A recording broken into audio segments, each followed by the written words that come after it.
Assalamualaikum warahmatullahi wabarakatuh.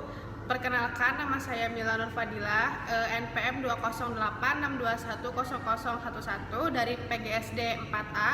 Di sini saya akan menyampaikan biografi tentang Imam Ibnu Majah. Abu Abdullah Muhammad bin Yazid Arabi bin Majah Al-Qazwini Al-Hafiz, atau yang lebih dikenal dengan Ibnu Majah dengan kunyah Abu Abdullah, adalah seorang ulama ahli hadis yang telah mengumpulkan hadis.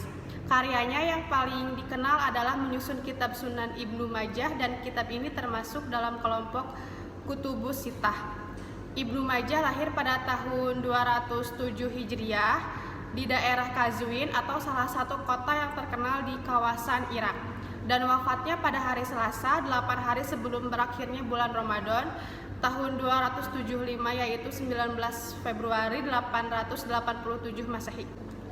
Imam Ibnu Majah mulai menginjakan kakinya di dunia pendidikan sejak usia remaja dan menekuni pada bidang hadis sejak menginjak usia 15 tahun pada seorang guru yang bernama pada kala itu, yaitu Ali bin Muhammad At-Tanaffashi, atau wafat tanggal 233 Hijriah. Ibnu Majah meniti jalan ahli ilmu pada zaman tersebut, yaitu mengadakan rilah dalam rangka menuntut ilmu. Maka beliau pun keluar meninggalkan negerinya untuk mendengar hadis dan menghafal ilmu. Berkeliling mengitari negeri-negeri Islam dan menyimpan mutiara hadis, bakat dan minatnya di bidang hadis makin besar. Hal inilah yang membuat Ibnu Majah berkelana ke beberapa daerah dan negeri guna mencari, mengumpulkan, dan menulis hadis. Puluhan negeri telah ia kunjungi, antara lain Khurasan, Naisabur, dan yang lainnya. Arai, Irak, Baghdad, Kufah, Wasit, dan Basrah, Hijaz, Mekah dan Madinah, Syam, Damaskus, dan Hims, Mesir. Karya-karya Imam Ibnu Majah yaitu kitab As-Sunan, yang merupakan salah satu kutubus sittah atau 6 kitab hadis yang pokok. Kitab tafsir Al-Quran, sebuah kitab tafsir yang besar manfaatnya seperti diterangkan Ibnu Katsir. Kitab Thoriq berisi sejarah sejak masa sahabat sampai masa Ibnu Majah.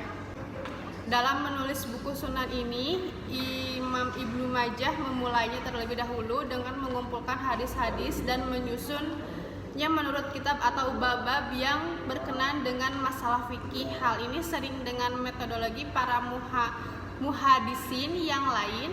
Setelah menyusun hadis tersebut, Imam Ibnu Majah tidak terlalu memfokuskan talikul al-hadis yang terdapat pada kitab-kitab fikih tersebut, atau boleh dikatakan beliau hanya mengkritisi hadis-hadis yang menurut hemat beliau adalah penting.